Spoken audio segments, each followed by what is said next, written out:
Muy buenos días a todos. En primer lugar, me gustaría darles la bienvenida al Senado, sede de la soberanía nacional y lugar donde reside el debate, la palabra y el diálogo. Permítanme que me presente, soy Alicia García, portavoz del Grupo Parlamentario Popular, responsabilidad que desempeño desde el convencimiento personal de que esta labor es un servicio público que requiere entrega, dedicación, respeto y buenas dosis de honestidad. El Senado no solo encarna el espíritu del diálogo y la pluralidad que construye nuestra sociedad, también es testigo y cronista de nuestra historia. Con la palabra como instrumento de exposición y defensa de las ideas, este lugar en el que nos encontramos, además, ha ido incorporando obras de arte, testimonios de una dilatada y brillante historia que ha tejido España a lo largo de los siglos. Por ello, si me permiten, me gustaría reconocer el acierto de escoger el Senado para celebrar este ciclo de conferencias, encuentros con la historia y la literatura, que hoy llega a su fin en esta segunda edición.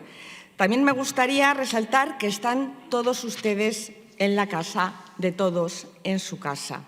Hoy cerramos este ciclo de conferencias, Encuentro con la historia y la literatura. Por él han pasado grandes escritores como Juan Eslava Galán, José Calvo Pollato, Santiago Posteguillo, Antonio Pérez Henares y hoy llega a su fin con la gran periodista y escritora Isabel San Sebastián. Aprovecho la ocasión que se me permite para felicitar a la Asociación Escritores con la Historia por la iniciativa y elaboración del programa. Una asociación que dirigen estos dos excepcionales periodistas, con lo que hoy tengo la inmensa suerte de compartir mesa. Su presidente, Antonio Pérez Henares, Chani, para tantos políticos y periodistas de la transición, y su vicepresidenta, Isabel San Sebastián, que es hoy nuestra conferenciante y que nos hablará de las poderosas mujeres protagonistas de sus novelas históricas, Las reinas de España. Además de su dilatada trayectoria periodística, en la que posteriormente me detendré, Isabel San Sebastián ha desarrollado de forma paralela una prolija carrera como escritora, cultivando tanto el ensayo de tema sociopolítico como más recientemente dando rienda suelta a su pasión por la historia, novelándola. Como ella misma ha asegurado, el éxito de la novela histórica es imparable, es el género más leído porque la gente quiere conocer su historia. Y prueba de ello es el evidente interés que está hoy representada en este salón de sesiones por todos ustedes. Seguro que han tenido la oportunidad de leer su última novela, La Temeraria, yo lo he hecho, y que tiene a doña Urraca como protagonista.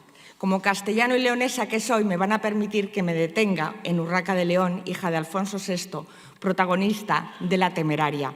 Doña Urraca fue la primera reina de pleno derecho en España y Europa, una mujer fuerte, audaz, adelantada a su tiempo y férrea defensora de sus principios, aunque ello le conllevara grandes problemas.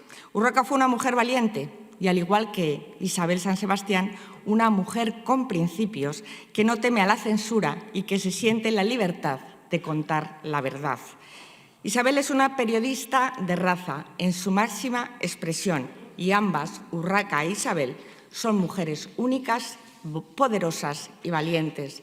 En sus personajes, especialmente los femeninos, vemos impresa la imagen de mujeres valientes, bravas, recias, mujeres que han dejado huella en nuestra historia y que han inspirado sus novelas, La Visigoda, La Peregrina, Astur, reinas como Urraca o Isabel de Castilla, de las que estoy segura que hoy nos va a hablar. Isabel nos conduce con maestría a través de su narrativa por la Edad Media, permitiéndonos adentrarnos en una etapa de conflictos, alianzas, traiciones y juegos de poder. Pero la Edad Media es mucho más que eso, tal y como los historiadores académicos nos explican. Es la época, en especial en sus siglos finales, en la que se sientan las bases para la superación de la fragmentación política y la constitución de los estados modernos en Europa.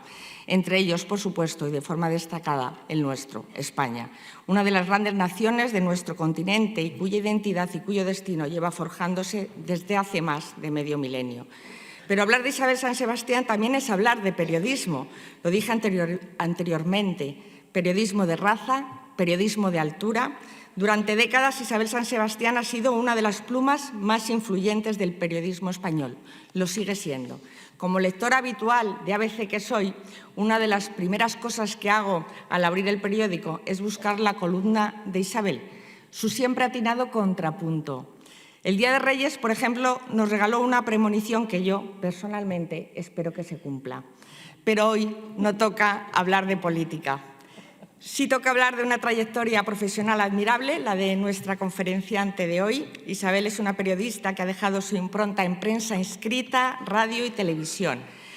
La hemos leído en ABC y en El Mundo, escuchado en todas las radios, en la COPE, en Onda Cero, ahora en Es Radio, hace unos años en Radio Nacional, antes en la SER, también en Punto Radio. Y la hemos visto en todas las televisiones, en Telecinco, en Telemadrid, en Televisión Española, hace unos años en 4, y fue una de las figuras más importantes en el arranque de Antena 3.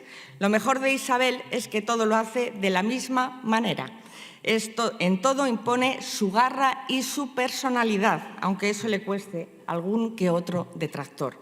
Me atrevo a decir que Isabel San Sebastián es una mujer defensora de principios, al igual que lo fue doña Urraca. Aunque me van a permitir que destaque de ella que por encima de todo Isabel San Sebastián es madre y abuela, que es lo que ella misma señala cuando le preguntan por su trayectoria vital. Para mí es todo un honor acompañarles hoy aquí y ser testigo de esta lección magistral que vamos a presenciar. De nuevo, reitero el agradecimiento a Isabel San Sebastián por acompañarnos hoy, a Chani, a la Asociación de Escritores de Novela Histórica, a quien invito a que continúen con su fantástico trabajo de divulgación, también aquí en el Senado, que espero que así sea. Gracias a todos ustedes, a los amigos del Senado, por su implicación en las actividades culturales que organiza esta casa. Gracias a los senadores que nos acompañan y gracias a todos ustedes por acompañarnos. Sin más, cedo la palabra al presidente de la Asociación Escritores con la Historia, Antonio Pérez Henares. Muchas gracias.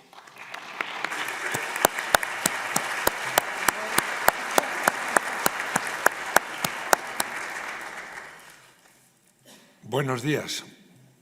Bueno, llegamos a un punto y final, ¿eh? No, a un punto y aparte. Va a ser un punto y aparte. Han sido 5 extraordinarias jornadas. Como os puedes imaginar, el estar aquí siempre nos sobrecoge un poco y es bueno que eso sea así.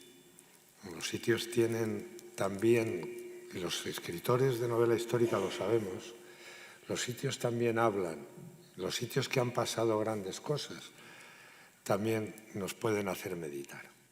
Verán, luego al final, un poco cuando clausuremos, les daré alguna buena noticia. Ahora, la buena es que está aquí Isabel San Sebastián. Ha hecho una magnífica presentación la portavoz. Yo no voy a ahondar en eso, solo voy a decir 2 cosas. Yo soy amigo de Isabel San Sebastián desde hace, no sé, a nosotros nos da igual, pero más de 35 años. Hay un elemento absolutamente esencial en ella. Se llama 2 valores que para mí, por desgracia, se están perdiendo mucho. Se llaman honradez y lealtad. Honradez con uno mismo y lealtad con los amigos.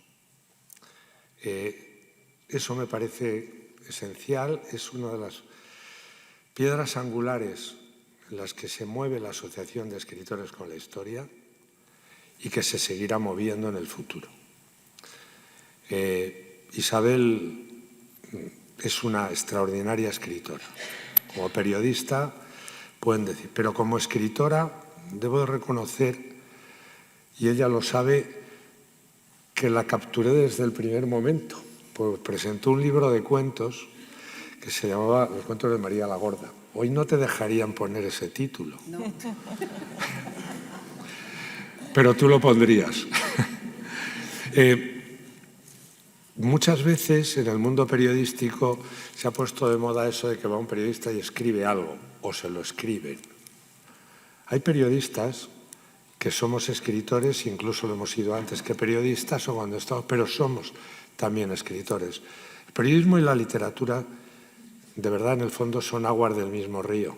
utilizan la palabra como elemento. Pero si eres escritor y si eres periodista. No hemos sido nunca ninguno de los dos ese chico famoso o esa chica muy famosa que sale en la tele y escribe. No. Nosotros hemos escrito novela y libros de ensayo porque tenemos la enorme pasión por escribir. Y desde luego nos une también una tremenda pasión por la historia. Estoy acabando.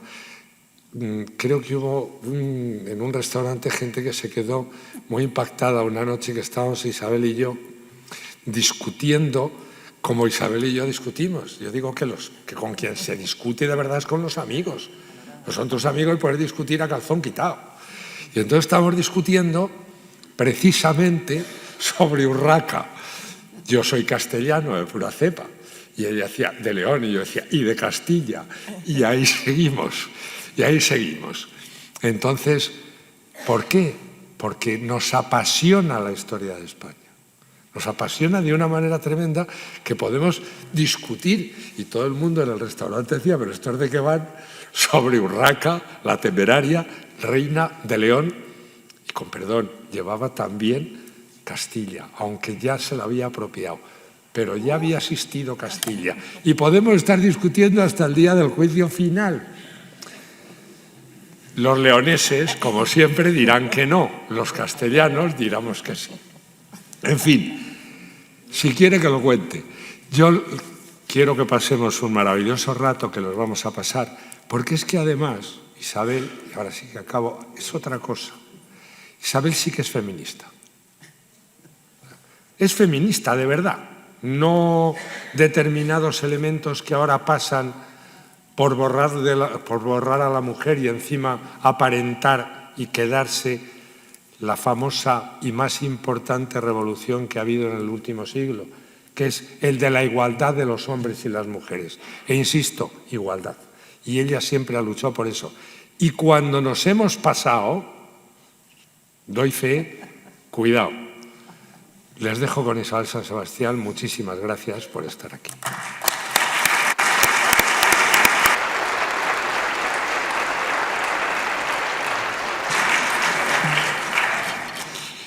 Muchísimas gracias, Alicia. Muchísimas gracias, Chani. Era reina de León y ya está. Y se acabó. No hay más nada. Ahora voy a contar. Y emperatriz de España. Y emperatriz de España. Ya eso iremos. Pero bueno, antes de empezar a contarles la historia, la fascinante, apasionante historia de Urraca, la temeraria, me van a permitir que agradezca, por supuesto, a Alicia, que agradezca al presidente del Senado, al Senado, la oportunidad de hablar en este foro. En este foro que hay quien lo quiere olvidar, hay quien lo olvida y hay cosa peor, quien lo pretende que lo olvidemos los demás. Esto es la Cámara Alta de nuestro sistema parlamentario. La Cámara Alta de nuestro sistema parlamentario, es decir, sede de la soberanía nacional, como muy bien recordaba Alicia, y está en un plano de igualdad en términos de representación de la voluntad popular al del Congreso. Que no se olvide, que hay quien lo quiere olvidar, pero que no se olvide. Hecho este pequeño paréntesis y subrayando el honor que significa para mí hablar en este foro, en este templo de la democracia, en el que yo, por cierto, trabajé como periodista en mis comienzos. Y es que cuando esto funcionaba, cuando esto era el Senado, la sede del Senado, los plenos del Senado se celebraban aquí antes de inaugurar el edificio nuevo, que soy casi contemporánea de doña Urraca, no completamente, pero casi contemporánea de doña Urraca, y me tocó trabajar aquí en más de una ocasión. Así que regresar aquí para hablar de esta mujer maravillosa que fue Urraca Alfonsez, pues es todo un honor. Esta Cámara, además de representar la soberanía nacional y nuestro sistema parlamentario, posee una colección de arte muy destacable, extraordinaria, una colección de arte histórica formidable. Ahora vengo del Salón de los Pasos Perdidos, donde están algunos de esos cuadros, de los mejores cuadros que atesora el Senado, en los cuales, tengo que decirlo, hay muy poquitas mujeres, poquísimas mujeres. En una colección que tiene cientos de cuadros hay muy pocas mujeres y todas reinas. No en vano, hasta el año 1999 no hubo una mujer al frente de esta institución, que por cierto fue Esperanza Aguirre del Partido Popular. Lo digo por quien piensa que aquí hasta que no llegó la izquierda al poder, las mujeres vivíamos en casa y con la pata quebrada. Bueno, pues no. La cuestión es que hay muy pocas mujeres en la colección de arte y son todas reinas. Está, por supuesto, Isabel de Castilla en ese maravilloso cuadro de Pradilla, La rendición de Granada, que está aquí al lado en el Salón de los Pasos Perdidos y del que yo tuve ocasión de hablar en el anterior ciclo de conferencias históricas celebradas aquí en el Senado. Está la regente María Cristina de Habsburgo, la madre de Alfonso XIII, una reina desdichada, ciertamente desdichada, que no fue reina de pleno derecho, sino regente, como digo. Y luego está Isabel II, que hizo mucho por legitimar su reinado, mandando pintar una colección de cuadros sobre reinas de la Alta Edad Media, incluso de la monarquía Astur, entre otras un cuadro, el único cuadro institucional existente sobre Urraca Alfonsez, nuestra protagonista de hoy. Un cuadro que no está aquí en el Senado, a lo mejor lo podríais traer, porque al fin y al cabo fue la primera reina que hubo en España, sino que está en el Museo del Prado. El cuadro no es precisamente muy realista o muy veraz en términos históricos, porque la reina aparece vestida de una forma que jamás se habría vestido en el siglo XII, pero no deja de ser un cuadro interesante, como digo, mandado pintar con otra de las personas que está otra de las reinas que figura en la colección del Senado, Isabel II. Urraca Alfonsez, reina de León, emperatriz de España, primera reina de pleno derecho que hubo en España y en Europa. ¿Quién fue esta mujer pionera, esta mujer fascinante, esta mujer extraordinaria?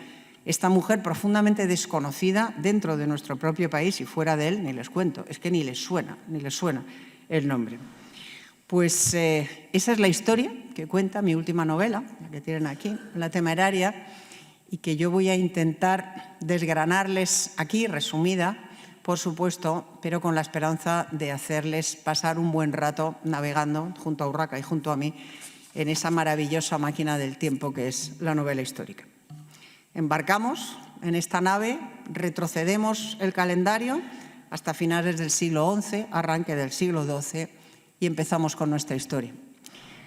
Urraca nace en el año 1081, hija legítima de Alfonso VI y de Constanza de Borgoña, o sea, en la cuna más alta en la que puede nacer una persona en ese momento histórico.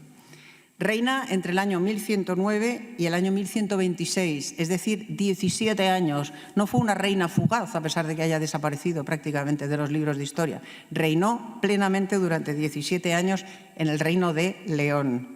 Castilla entonces formaba parte de León. Ni Castilla y León, ni León y Castilla ni Gaita. Era, y así se denominaba, Reino de León, que incluía Castilla, Galicia, Asturias, en fin, era de lejos el reino mayor, más importante, el territorio más amplio y más importante políticamente de la cristiandad hispana. Y firmaba sus documentos como Reina de León, Emperatriz de España o Reina de España, Emperatriz de León. Algunos los firmaba también así, menos, pero en cualquier caso de las dos formas firmaba. Con lo cual, la primera pregunta que se plantea en este punto es, ¿existía España en esa época? Lo digo porque hay gente que piensa que España nació en el siglo XIX.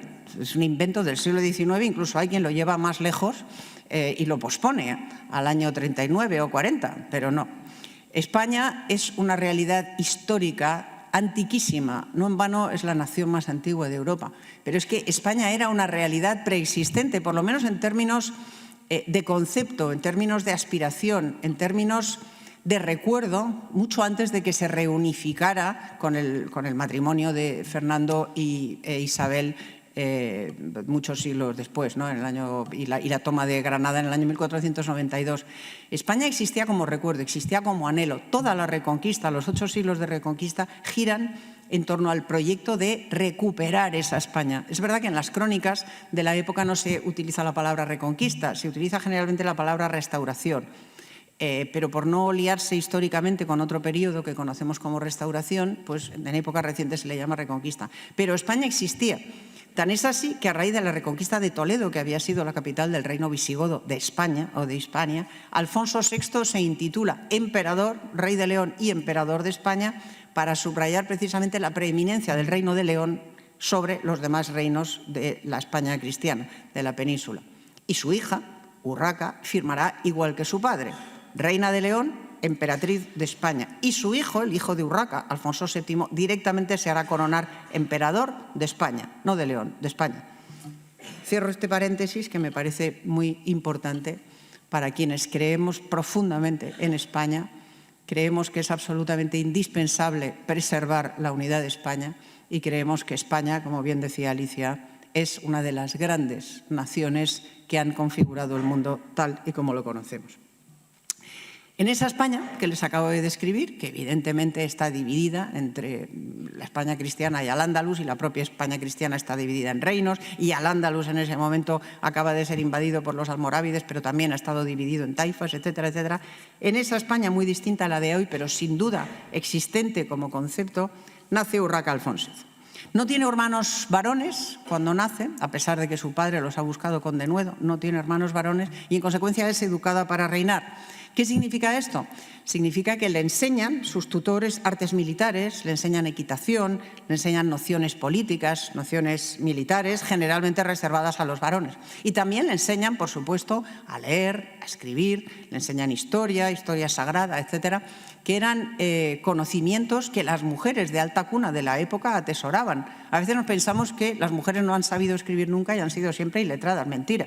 En la Edad Media había muchas más mujeres letradas que hombres fuera de la Iglesia. En la Iglesia, evidentemente, los clérigos y también las monjas en general sabían leer y tenían rudimentos de escritura, pero fuera de la Iglesia había muchas más mujeres capaces de leer y de escribir y con ciertos conocimientos, por la sencilla razón de que para los hombres no se consideraban conocimientos útiles, porque lo único que tenían que saber era luchar, y sin embargo para las mujeres sí. Urraca atesora ambos conocimientos, es educada en ambos conocimientos y se le nombra tutor al poderoso conde Pedro Ansúrez, a quien el rey encomienda su custodia cuando ella es una niña.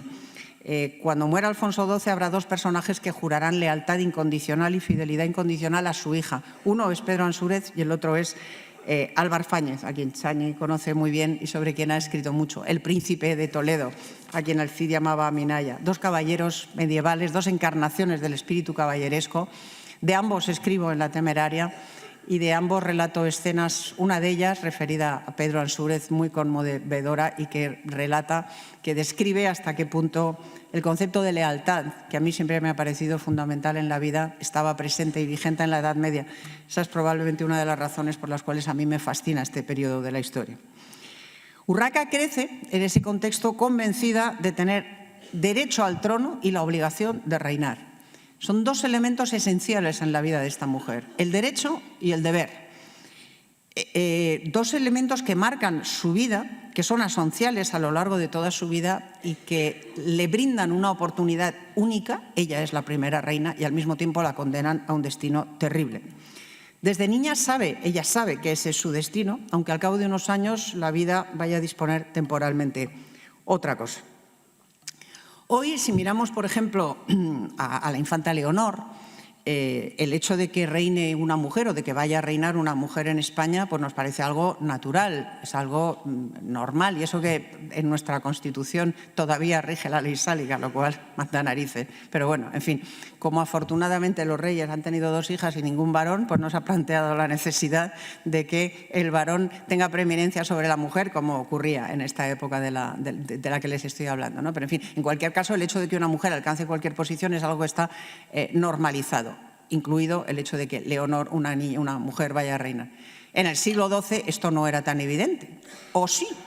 Vamos a ver, porque ya les adelanto, era bastante más evidente o estaba bastante más aceptado en el siglo XII de lo que lo estaría en el siglo XVIII o en el siglo XIX, donde la misoginia y la opresión de la mujer llegaron a ser infinitamente peores, incluso a principios del siglo XX, de lo que lo eran en el siglo X, XI, XII, XIII, XIV o XV en España, en la península ibérica.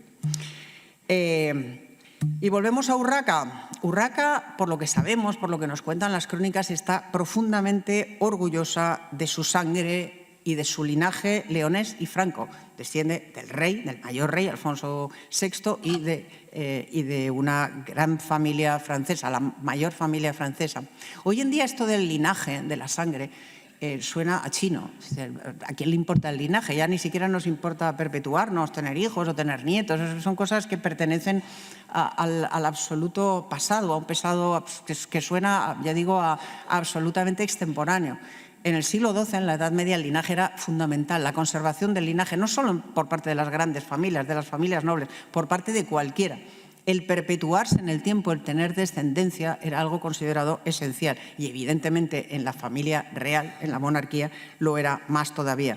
De ahí el empeño de Alfonso VI en generar una descendencia masculina, porque se suponía, se creía que los hijos varones eran mejores que las hijas, que era su error, por cierto, pero en fin, eso era lo que pensaban. Espero que ya no lo piense nadie, espero vivamente que ya no lo piense nadie, pero a lo mejor todavía hay quien lo piensa. En cualquier caso, como digo, este linaje era el de mayor alcurnia que se pudiera tener y Urraca estaba muy unida y estaba muy orgullosa de su madre, Constanza de Borgoña, de la Casa de Borgoña, la fundamental casa noble de Francia. Sin embargo, no fue su madre la que educó a Urraca en el modelo femenino, no fue su madre, fueron sus tías. Fueron sus tías Urraca y Elvira, principalmente, con las que ella tuvo mucha relación y con las que compartió mucho tiempo. Urraca y Elvira eran las titulares del infantazgo, una poderosísima institución creada en el siglo X, pero engrandecida por el rey Fernando I para premiar a sus hijas, para dejar, digamos, bien amparadas y bien protegidas a sus hijas y al mismo tiempo para asegurarse de que sus hijas preservaran su legado y se ocuparan de su memoria una vez que él estuviera en el otro mundo, de su panteón de reyes, de dar las misas correspondientes, etc. La institución del infantazgo es apasionante, no tengo aquí tiempo para detenerme, pero es una relación intrínsecamente ligada a la de la monarquía hispánica en la Alta Edad Media y absolutamente fascinante. Urraca de Zamora, tía de Urraca, esta Urraca, es la que aparece en el Romancero, de esto sabe mucho Chani, diciendo, un romance escrito en el siglo XI, diciéndole a su padre algo así como: a mi hermano le habéis dado Castilla, a mi otro hermano León, a mi otro hermano Galicia.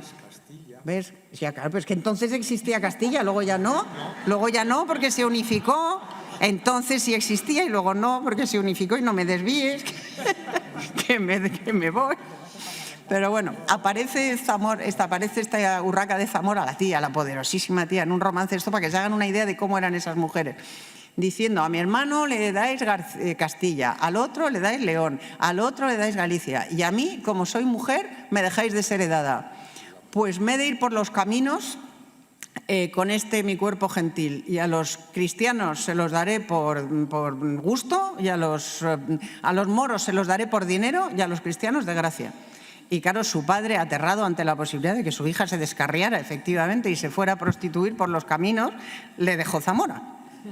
Además de la institución del infantazgo, que le permitía a ella y a su hermana Elvira controlar rentas y territorios mayores que los de cualquier conde del reino. Esto para que vean hasta qué punto las mujeres altomedievales españolas, o muchas mujeres altomedievales españolas, desempeñaron un papel fundamental, crucial en la historia, que ahora, por cierto, al feminismo oficial le importa un pito, porque no pone absolutamente ningún empeño en reivindicarlo. Y, sin embargo, la historia demuestra hasta qué punto fue importante. Bueno, pues de estas mujeres aprende Urraca el papel femenino, la condición femenina, la condición de mujer.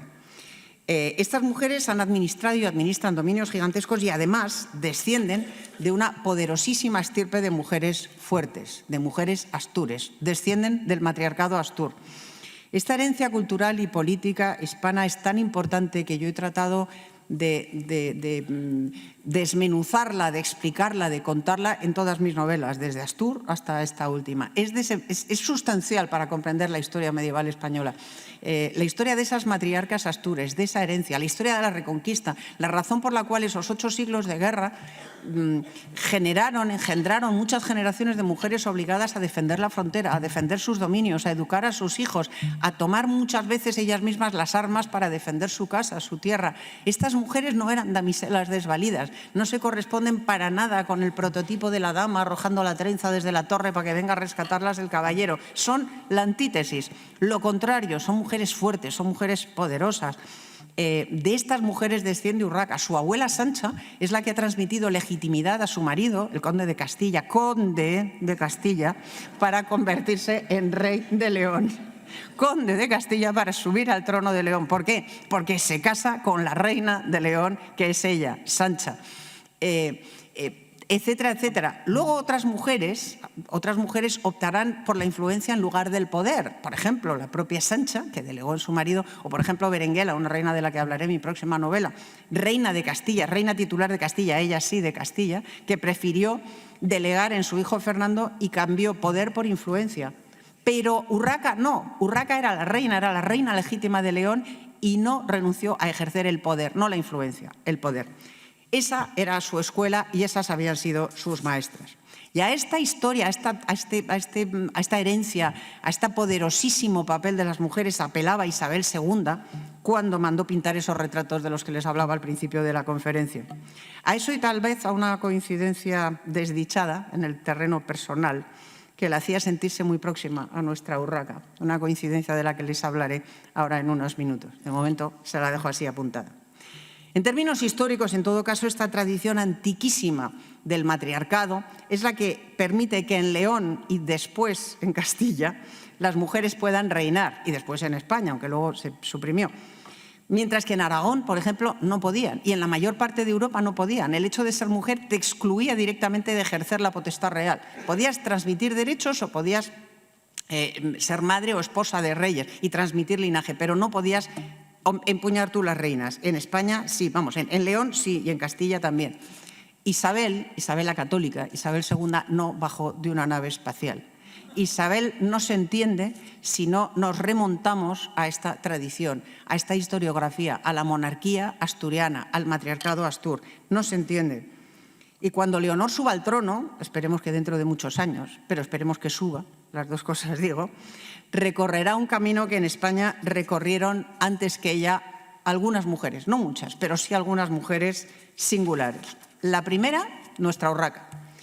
Con apenas 12 años la casan con Raimundo de Borgoña, que es un importante conde franco que ha contribuido con sus tropas a las guerras de su padre, de Alfonso, contra los almorávides. Es un hombre mucho mayor que ella y enfermizo, y es un matrimonio de Estado, como lo eran todos en esa época, ni feliz ni desgraciado, al que ella se resigna.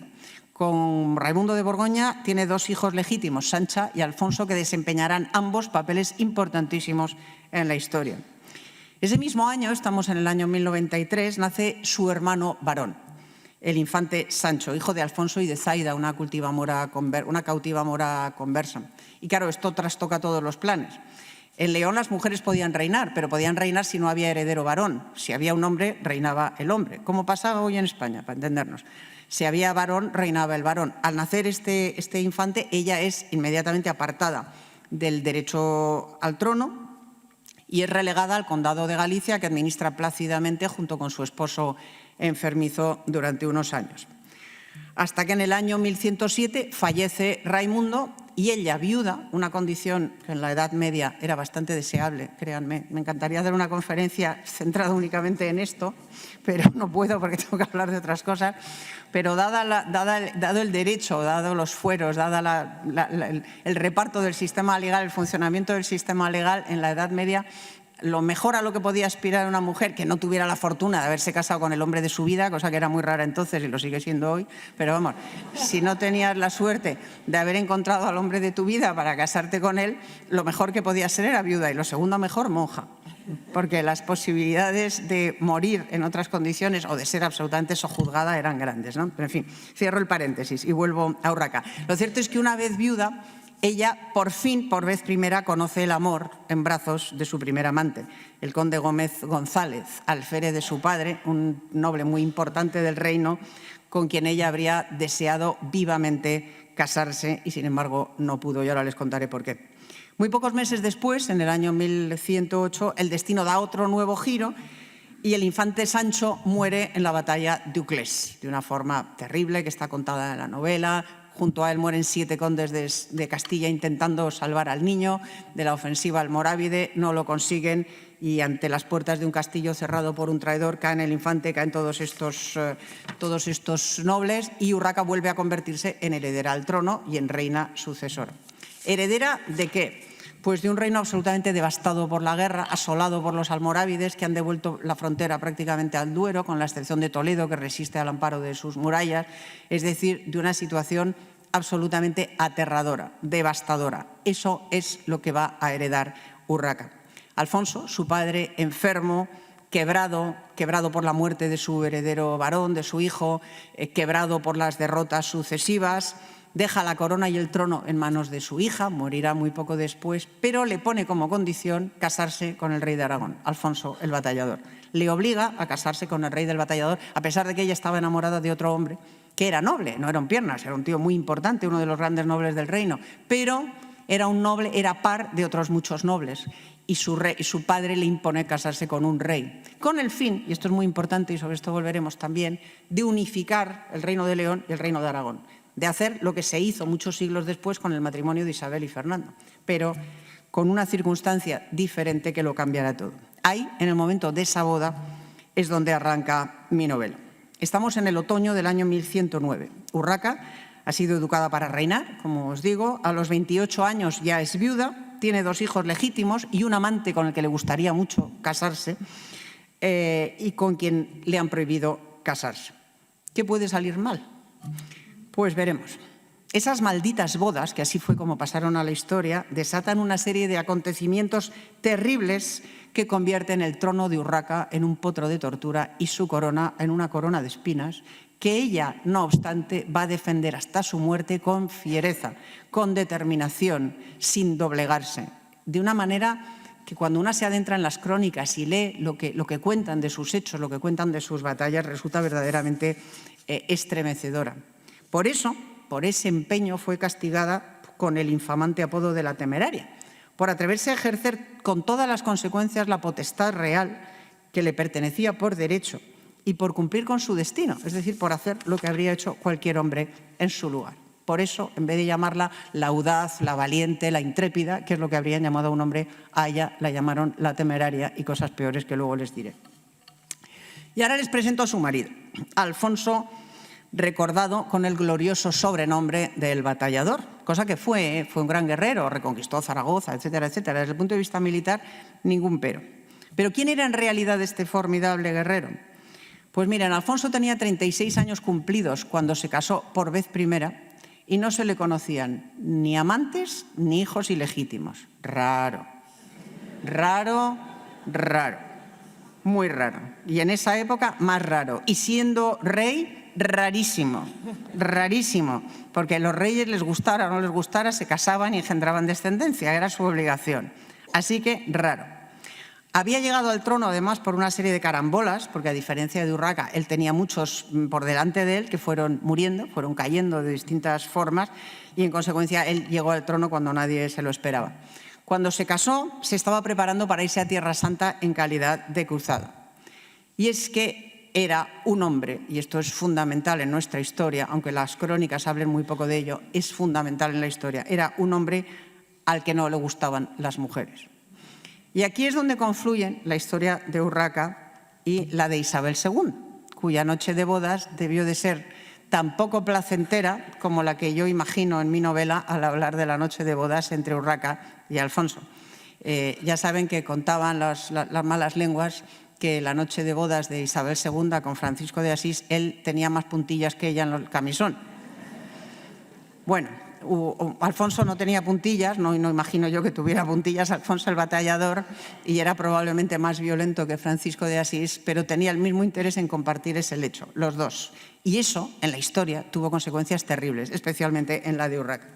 Las fuentes musulmanas insinúan claramente que era homosexual, que prefería la compañía de sus mesnaderos a la de cualquier mujer, y las cristianas hablan piadosamente de un monje guerrero. Pero lo cierto es que fue tan buen guerrero como mal esposo, porque no solo no le gustaban las mujeres, a la suya en concreto la odiaba, la odió siempre. La combatió, intentó usurparle el trono, que fue la única razón por la que se casó con ella, y además la maltrató físicamente.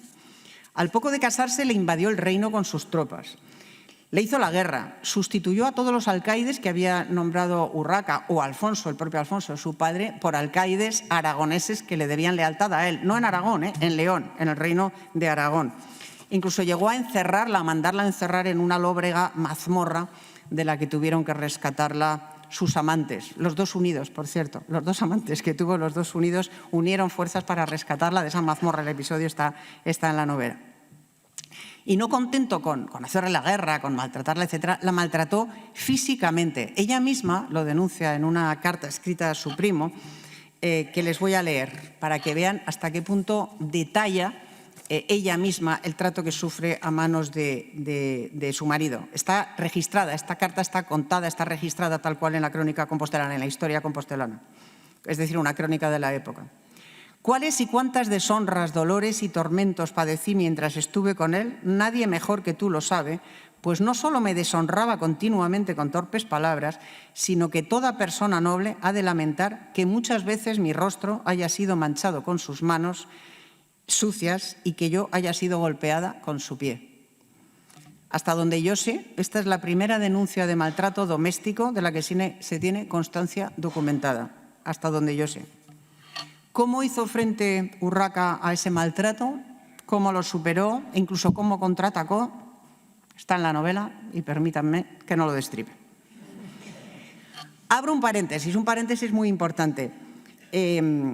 Esta incompatibilidad de origen, este encono personal, esta falta absoluta de deseo, de pasión, esta falta absoluta de sentimiento, al revés, esta enemistad personal, está en el origen, directamente en el origen del fracaso del proyecto que había concebido Alfonso VI al pergeñar el matrimonio entre su hija y Alfonso de Aragón. Es decir, del proyecto que sí fructificaría muchos años después con el matrimonio de Isabel y Fernando. La historiografía oficial raras veces habla de emociones, de sentimientos, de deseos, de piel. Los historiadores, los cronistas suelen centrarse en las batallas, en los testamentos, en los documentos, en los fueros, etcétera, etcétera. No entran en las emociones personales. Y, sin embargo, las emociones son absolutamente determinantes para el desarrollo de los acontecimientos históricos. Si Alfonso y Urraca se hubieran llevado bien, probablemente la unión de los reinos entre León y Aragón se habría producido 3 siglos y medio antes. Como se llevaron a matar, el proyecto fracasó estrepitosamente. 3 siglos y medio después, la boda entre Isabel y Fernando se pergeña exactamente con el mismo empeño: unir los reinos de Aragón y de León y de Castilla. ¿Qué ocurre? Que primero, esa boda, ese novio lo ha elegido Isabel. A Isabel no le eligen el novio, ella se da el lujo de elegir a su marido. Y elige mejor, claro. Y luego a Fernando sí le gustan las mujeres.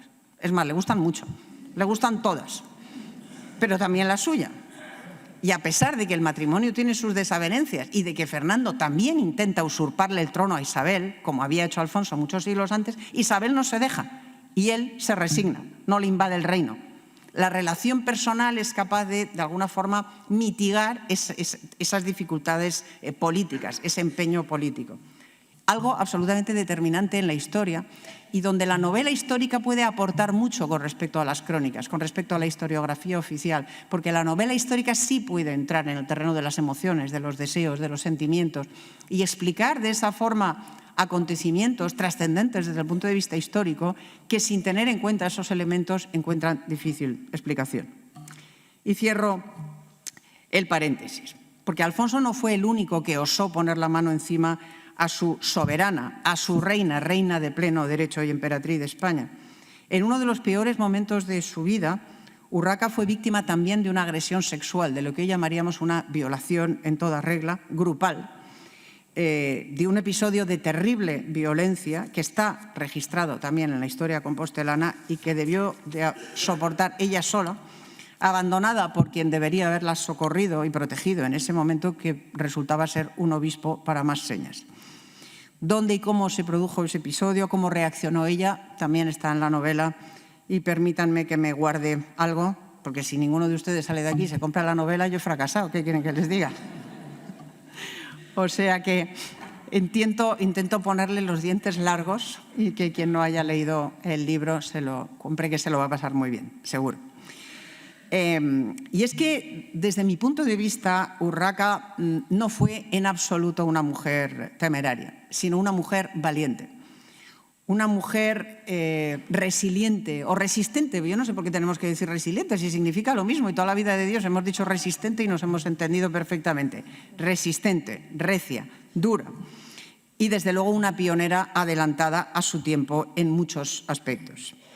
Y es que fue una mujer muy moderna en muchos aspectos, casi contemporánea, sin dejar de ser una reina plenamente medieval. ¿Por qué digo moderna? Pues porque estuvo siempre convencida de sus derechos y decidida a ejercitarlos. Ninguna reina lo había hecho antes y ninguna o muy pocas, hasta Isabel, lo haría después, ya les he dicho. Prefirieron cambiar poder por influencia. Ella no, ella tenía derecho al poder y lo ejerció. Esto es algo muy contemporáneo, muy moderno, que ella pagó durísimamente, porque a los cronistas medievales esto de renunciar al poder en beneficio de la influencia les gustaba mucho, lo premiaban mucho. Las reinas que hicieron eso están muy bien vistas en las crónicas, las que no lo hicieron un poquito menos. Fue una mujer muy hábil en la política de alianzas necesaria para sobrevivir. Los cronistas lo llamaron ánimo mujeril. En realidad hoy lo llamaríamos inteligencia emocional, habilidad política. En eso fue muy contemporánea. Fue una mujer preocupada por las mujeres. Ella, ya como condesa de Castilla, otorgó algún documento en el que especificaba, algún fuero en el que especificaba que los derechos contenidos en ese documento lo eran para hombres y mujeres por igual. Esto no se había hecho nunca, nunca se había especificado. Se suponía que no hacía falta, pero cuando ella lo especificó sería por algo, porque alguna falta haría. Y luego fue una mujer absolutamente desinhibida y liberal en el terreno sexual, hasta el extremo de tener 2 amantes que sepamos, a lo mejor tuvo alguno más, pero 2 de los que hay constancia, y varios hijos con ellos. Ya he dado el nombre de uno de ellos, el conde de Candespina. ¿Quién fue el otro y cómo se relacionó con él? Están en la novela y no voy a desvelar aquí detalles íntimos.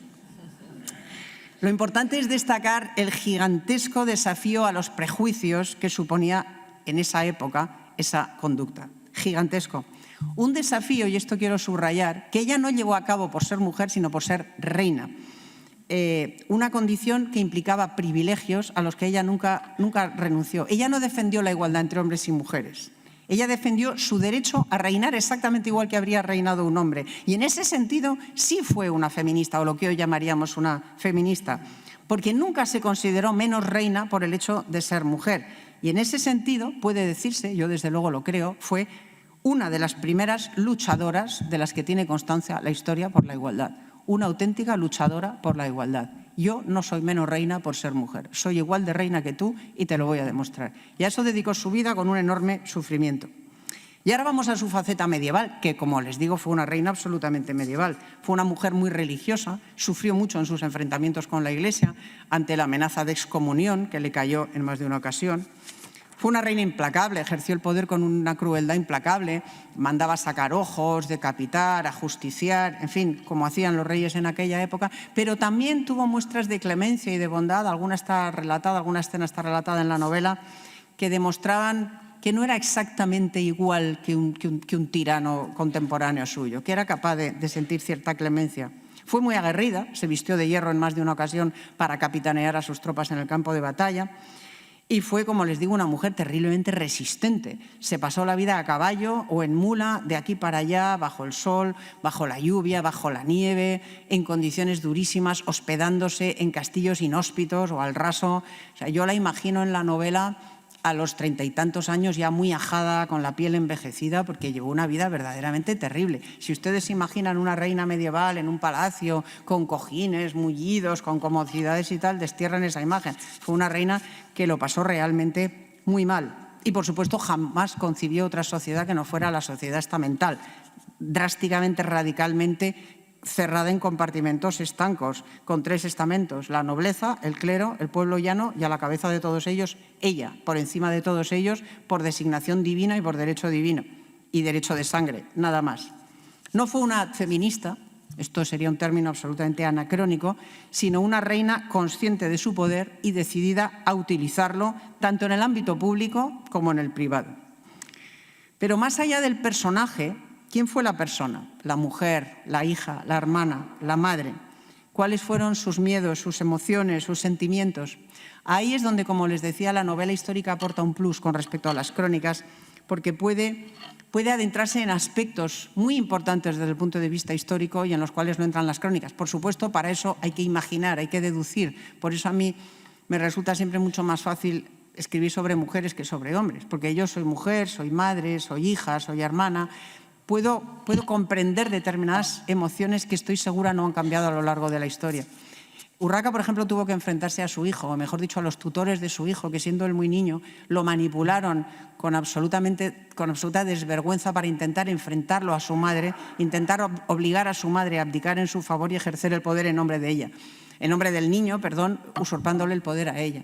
Yo estoy absolutamente segura de que eso tuvo que hacer sufrir muchísimo a Urraca. No están las crónicas no dicen que la reina sufriera. Sí dicen que se preocupaba por el infante, que fue a verlo, que tal, que cual. Pero no expresan, como lo puedo expresar yo en una novela, el dolor de una madre al ver que se tiene que enfrentar a su propio hijo para defender su reino. Esto lo hago yo porque lo imagino, porque soy madre y entiendo que no hay ningún amor que se compare al que siente una madre por su hijo y lo doloroso que tiene que ser esa situación. Pero ella se enfrentó y resolvió la situación con mucha más inteligencia de la que las crónicas le adjudicaron después. ¿Cómo? Pues también, una vez más, la respuesta está en la novela. Ya voy terminando. Entre esos dos grandes Alfonsos, grandes reyes, su padre, el reconquistador de Toledo, su hijo, el emperador, quedó Urraca silenciada por la historia, reducida prácticamente a un pie de página o vilipendiada con apelativos tan despectivos y tan terribles como temeraria, engañadora, asoladora del reino o meretriz pública. De ella se escriben las crónicas de Compostelana y de Sahagún estas frases que no me resisto a leerles textualmente para que se hagan ustedes una idea del tiempo que le tocó vivir y de lo que tuvo que aguantar. El ánimo mujeril es débil para gobernar en paz y justicia el reino de España. Una vez más, España. El ánimo mujeril es débil y rápidamente se desorbita. La verdad y la justicia se han marchado lejos, ahuyentadas por Urraca, asoladora del reino. ¿A qué no se atreve la locura de mujer? ¿Qué no intenta la astucia de la serpiente? ¿Qué no ataca a la muy criminal víbora? El ejemplo de Eva, nuestra primera madre, indica claramente a qué se atreven, qué atacan los inventos de la mujer.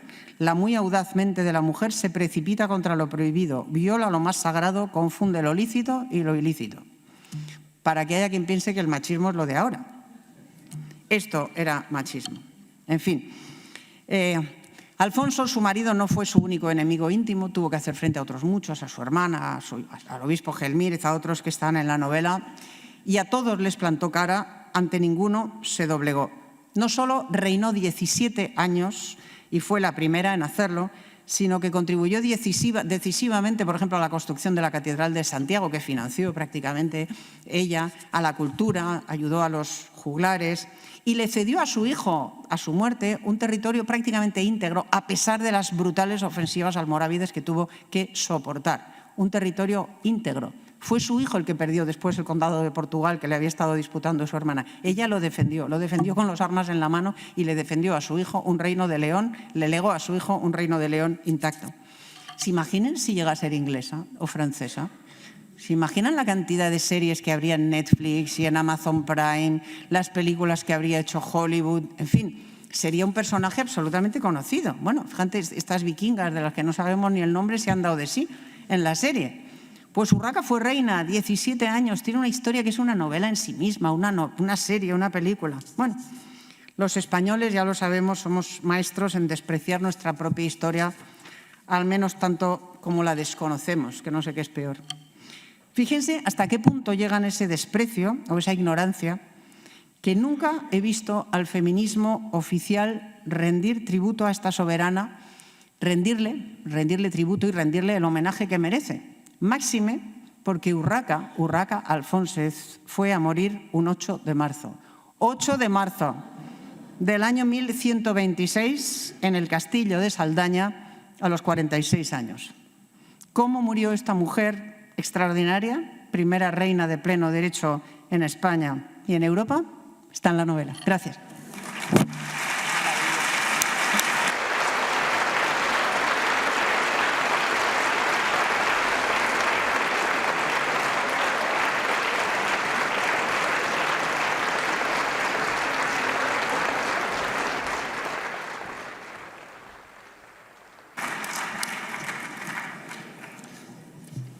se fijan lo divertida, lo emocionante y lo apasionante que puede ser la historia. Así que nos lo pasamos muy bien, como lo ven. Enhorabuena, y te ha quedado fantástica. Ha sido una maravilla.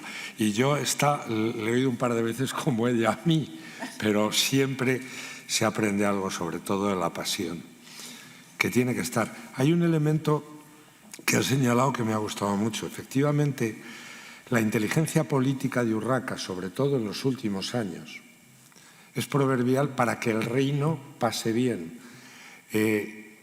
La clave de todo es que las fronteras de León estaban siendo absolutamente atacadas de manera continua por Alfonso el Batallador, que una vez separados y tal, sigue.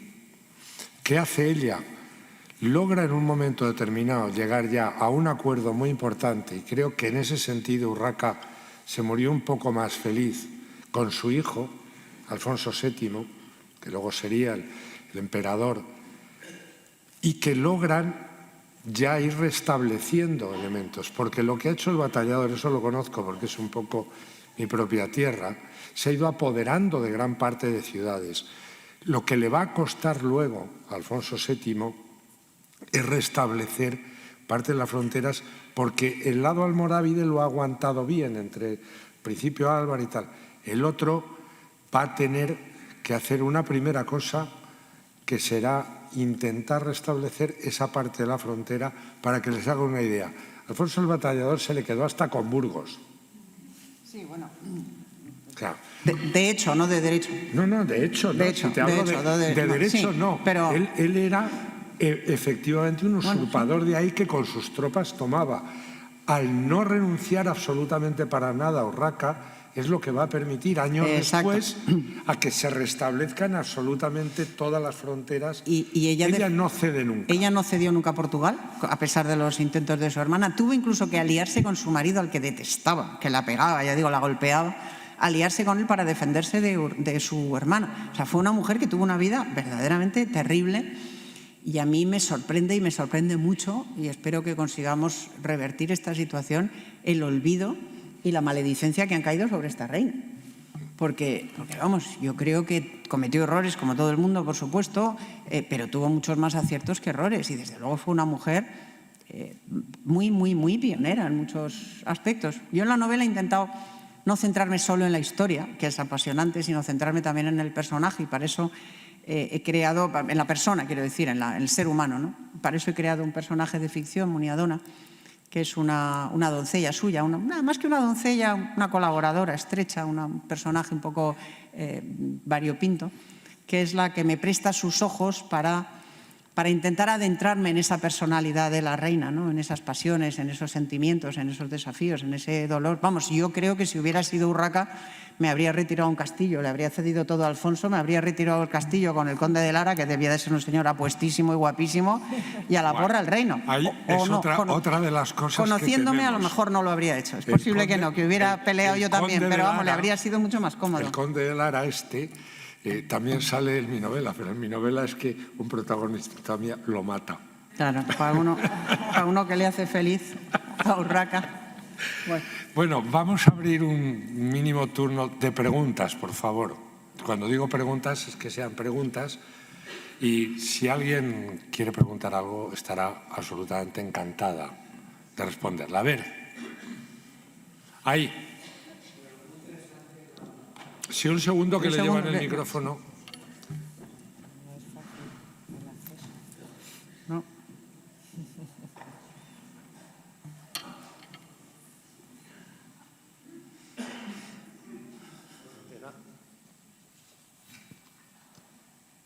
¿Se oye? Sí. Bueno, antes que nada felicitarle porque me ha parecido una conferencia interesantísima. Quería preguntarle por qué la denominaban la Urraca, simplemente. No, se llamaba Urraca, no la denominaban la Urraca. Urraca era un nombre, la temeraria. Pero Urraca es un nombre desconocido, ¿no? Nunca... No, que va. Urraca es un nombre extinto hoy. En la España actual no hay ninguna Urraca ya. Yo creo que la terminó de rematar Ibáñez con el personaje aquel del TVO, que tenía la nariz así ya. Si quedaba alguna ya con eso, no quedó ninguna. Pero Urraca era un nombre medieval habitual. Urraca era ella, Urraca era su... O sea, hoy en día pensamos que Urraca es solo el pájaro, pero no, fue un nombre, ya digo, lo terminó de rematar Ibáñez, pero Urraca era un nombre medieval importante. No solo eso, Urraca era un nombre de reina Sí. en los reinos medievales. Era posiblemente el nombre con más prestigio que había. Urraca y Sancha, los dos. Urraca y Sancha. Sí. Pero efectivamente, como dice, ese personaje de Ibáñez ya no queda ni una sola persona. No queda. Hasta hace 5 años había todavía una persona que se llamaba Urraca. Lo que no sé es si después de esta novela no va a haber alguna. Hombre, ¿yo qué quieres que te diga, Chani? Yo admiro mucho a esta reina y he escrito este libro con mucho cariño, pero si me dice un hijo mío que le va a llamar a su hija Urraca, me lo cargo. O sea, tú imagínate esa pobre criatura en el cole, vamos. No. Eso Entonces preferirías pasado. que le llamen Delsi. No, tampoco. Isabel. Esto que veis, os estoy O Beatriz, queriendo mira, mis nietas se llaman llegar Beatriz al y punto Laura. de la historia para que veáis que no somos gente tremendamente sesuda ni pesada ni nada de eso, que es que la historia tampoco es así, porque la historia es la historia de los seres humanos, y los seres humanos lloran y se ríen, y en las novelas también lloran, se ríen y cometen errores y excesos y traiciones, y también son valientes. Quiero decirles que lo que intentamos también con este ciclo es aproximarles de alguna manera la historia de nuestros antepasados, de nuestros abuelos, como algo realmente cercano y propio. Porque en el momento que olvidemos la historia de nuestros abuelos, estaremos sin raíz y seremos absoluta y totalmente manipulables. Porque quien no tiene pasado no tiene futuro. Y yo añado que, en mi caso por lo menos, y en el de Chani también en buena medida, novelamos la historia de España e insistimos, yo por eso les he insistido varias veces a lo largo de esta conferencia, emperatriz de España, España, el concepto de España. Si olvidamos lo que es España, si permitimos que nos hurten la historia de España, que nos priven de nuestras raíces históricas, que nos hagan olvidar de dónde venimos y cuándo, cómo y en torno a qué valores se conformó nuestra nación, tendrán el camino expedito para destruirla, que es en lo que están algunos. No olvidemos España.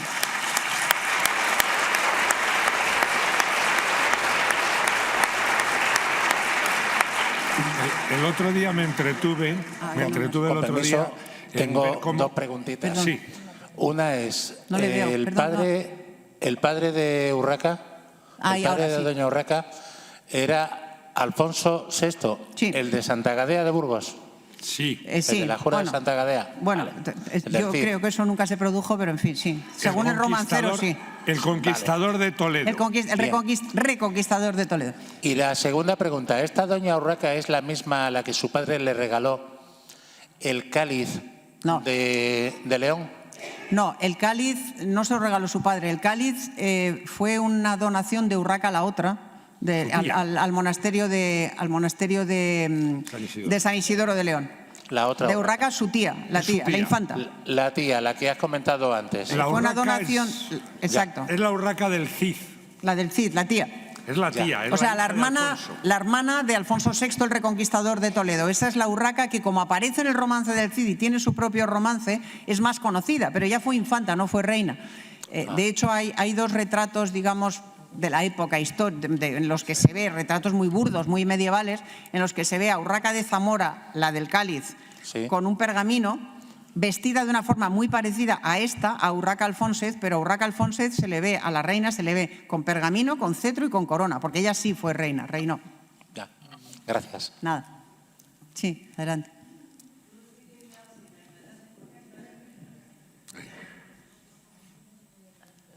A ver, es que cuando insistes en lo del Reino de España, que me parece muy bien, como Reino de León, Reino de España, pero a la vez estaba el Reino de Aragón. Sí. ¿Cómo entonces se confluye eso? O sea, como el Reino de España, emperatriz de España.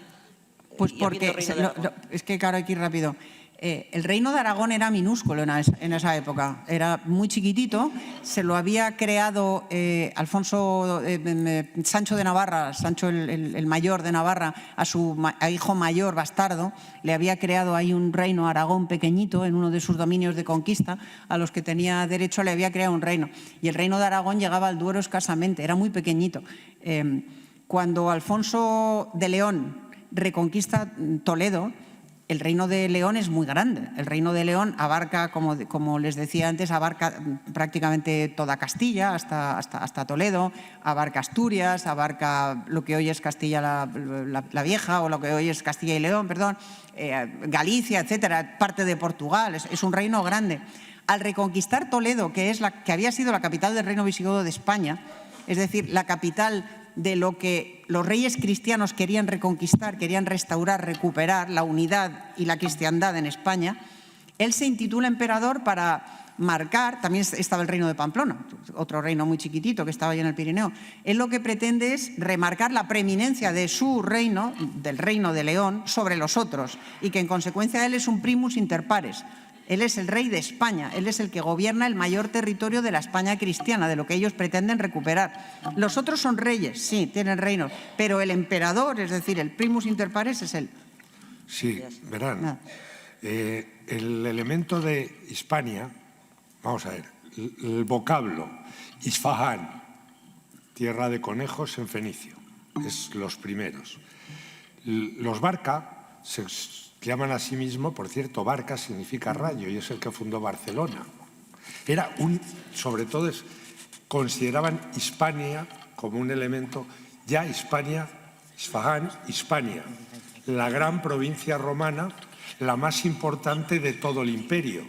Tanto es así que acaba dominando la propia Roma con una serie de lo que son los emperadores hispanos. O sea, la sensación de pertenencia a lo que era toda la península es una sensación que existe desde el primer momento que tenemos noción y se le nombra como un territorio. Los visigodos ya hacen ahí un elemento de poder político, de acuñación de moneda, de reino del conjunto, no solo de lo que es ahora España, sino de toda la península. Es Hispania, que es más amplio, es Portugal, que va a estar siempre hasta la Edad Media en eso. La expresión de España en los reinos, tanto cristianos como musulmanes, existe. De hecho, Abderramán III se hace llamar Rex Hispanorum, porque es el sentido de pertenencia a. Lo que decía Isabel es que el rey de León es quien en un momento determinado reivindica para sí la primogenitura, la hegemonía sobre lo que es el conjunto, y con un elemento más: me proclamo emperador de España porque tengo voluntad de volver a recuperar todo lo que era el conjunto del territorio primigenio, romano, visigodo, cristiano. Eso es exactamente el planteamiento. Y si quieren que les diga algo, menos mal. Sí. Pero fíjense menos mal que aquello acabó bien. Hay un elemento que he descubierto en la última novela. Al releerme el Cantar de Mío Cid, resulta que emplea la palabra también, y estoy hablando del 1085. Dice, cuando toma a Castejón y hace la algara, le manda a Minaya Albarfáñez que corra tal, y dice, y si tienes problemas, mándame inmediatamente razón, yo acudiré en tu socorro, y de esto hablará toda España.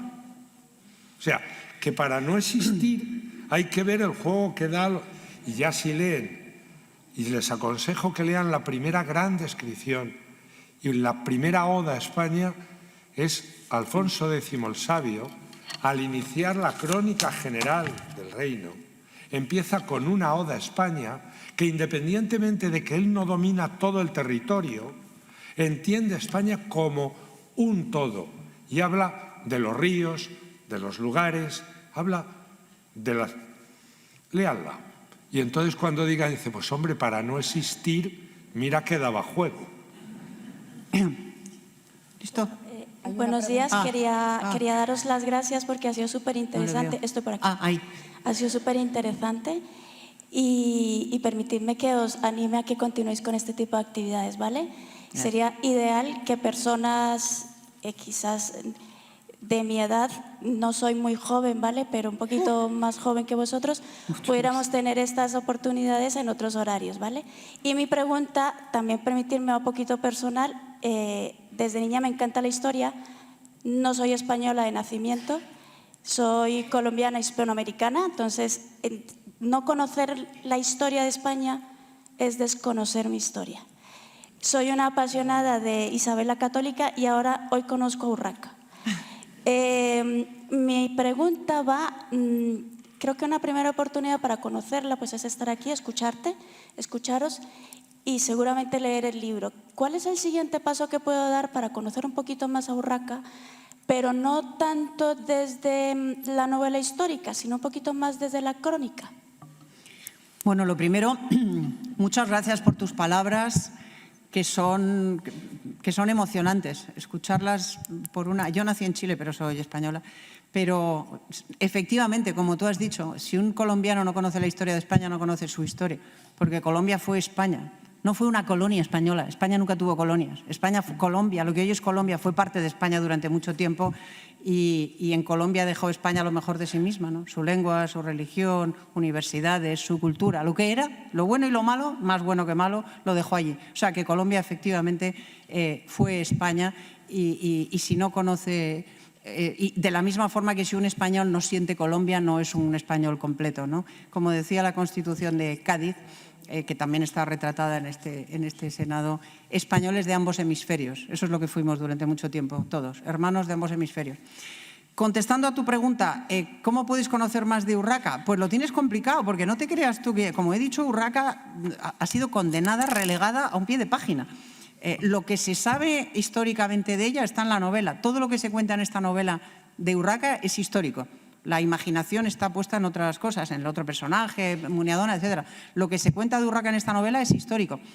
Pero si tienes mucho interés en conocer la época, te puedes leer la historia compostelana. Pero ármate de paciencia, porque en fin, las crónicas medievales no son precisamente muy entretenidas, que digamos, hay que ser muy cafetero y que te guste mucho esto para adentrarte en una crónica medieval. Tienes una pequeña biografía, ahora mismo no recuerdo la autora, de una autora leonesa, de una profesora leonesa, pero que es básicamente una recopilación de documentos. Si buscas en Google Urraca Alfonsez o Urraca Reina de León, te aparece el libro. No tiene mucha información. Lo básico de lo que sabemos de ella lo he contado yo hoy aquí o está en la novela. De Isabel, por supuesto, hay muchísimo más escrito, porque bueno, pues ya nació en otro momento, en otra época, y los historiadores la trataron mejor que a Urraca, mucho mejor. Solo le voy a decir, artículo 1 de la Constitución de Cádiz de 1812. ¿Quiénes son españoles? ¿Quiénes son ciudadanos? Los españoles de ambos hemisferios. Exacto. Punto. Ahí hubo, luego pasaron cosas tristes para nuestra nación.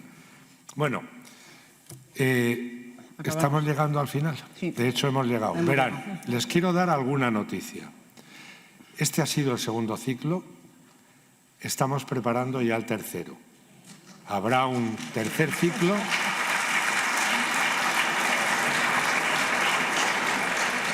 Que estoy convencido que podremos comenzar este año, que estoy convencido también que vamos a contar con su asistencia y que creemos que con ello contribuimos un poco a lo que subyace sobre todo esto, que es reencontrarnos con nuestra propia historia.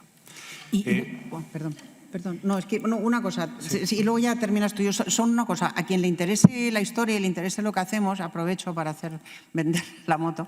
Tenemos en Pozuelo, a partir del día 3 de febrero, la semana del 3 de febrero, las 7ª jornadas de novela histórica de Pozuelo de Alarcón, a las 7 de la tarde, horario más adaptable al horario laboral, en las que son todos ustedes bienvenidos en el Teatro Mira para oír hablar de historia.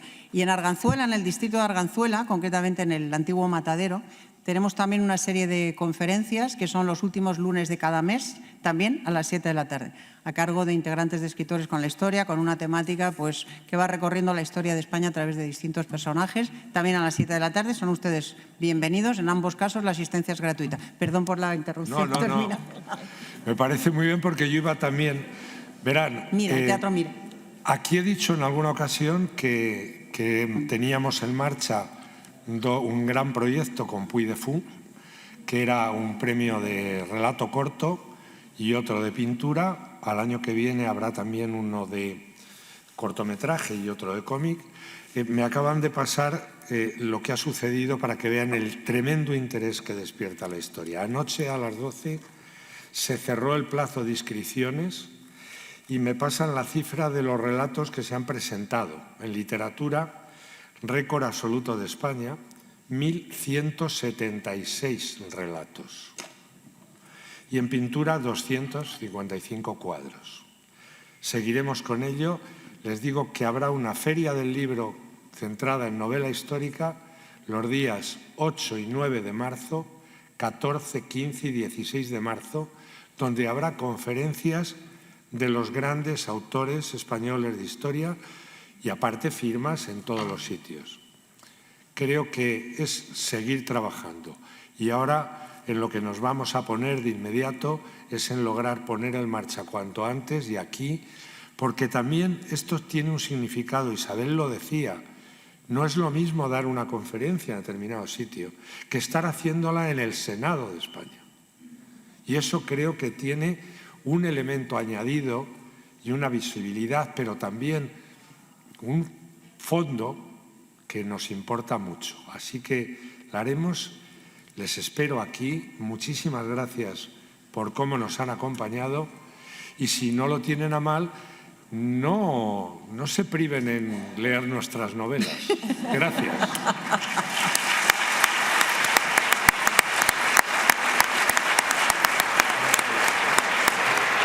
Muchas gracias por su asistencia. Quedamos emplazados en los siguientes actos para los amigos del Senado y se levanta la sesión. Gracias.